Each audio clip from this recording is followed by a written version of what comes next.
था इनके पास degree. MA in international economics, है ना, यानी अंतरराष्ट्रीय स्तर पे जो वाणिज्य होता था इकोनॉमिक्स के माध्यम से अर्थव्यवस्था, तो उसमें भी जो है ना, इंटरनेशनल में भी जो है एमए था।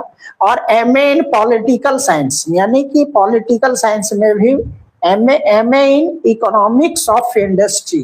तो ये टोटल जो है बाबा साहब डॉक्टर अम्बेडकर की 32 डिग्रियां थी। इसलिए मैं सभी से निवेदन करता हूं कि ना बाबा साहब का जो आलोचना कुछ लोग करते हैं, उनका जो मूर्ति वगैरह तोड़ देते हैं, तो ये जो है आप ना करें, उनकी डिग्रियों को जो है समझने का प्रयास करें कि आपके जो संविधान निर्माता हैं, और इसीलिए जो है ये संविधान जो है इस प्रकार से जो है विश्व का सबसे बड़ा संविधान, लिखित संविधान बाबा साहब डॉक्टर अम्बेडकर ने इस देश को दिया, है ना। तो आइए, आज जो है 14 अप्रैल जो है आने वाला है इनका जन्म जयंती, तो नमन करते हैं इनको, है ना, इनके डिग्रियों को नमन करते हैं।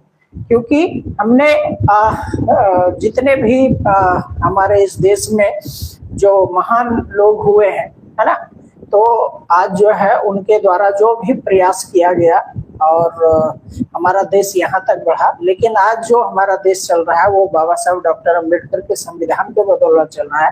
तो हम जो है अपने संविधान पे गर्व करें, है ना कि जातिवाद और डाइवर्सिटी में फंस के जो है इनका जो योगदान था, इनकी जो डिग्रियां है, जो विश्व का सबसे पढ़े लिखे इंसान, है ना, जिसने आपके संविधान का निर्माण किया है, बाबा साहब डॉक्टर अम्बेडकर।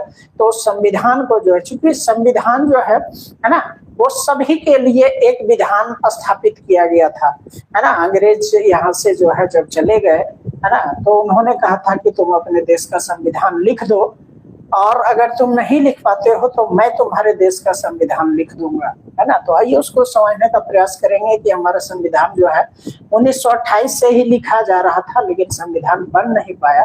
तो लास्ट में जो है बाबा साहब डॉक्टर अम्बेडकर, जिनके पास इतनी डिग्रियां थी, ये दलित समाज से आते थे, है ना, ये महार समाज से आते थे, महाराष्ट्र, नागपुर, मध्य प्रदेश में जो है इनका जन्म स्थान है ना। तो इन्होंने जो है इतनी डिग्रियां हासिल की, और तब जाके हमारे देश को ऐसा संविधान मिल सका, है ना। तो चलिए स्टार्ट करते हैं। इंडियन कॉन्स्टिट्यूशन, है ना, क्या कहता है, भारतीय संविधान, एक परिचय, है ना। तो आइए स्टार्ट करते हैं।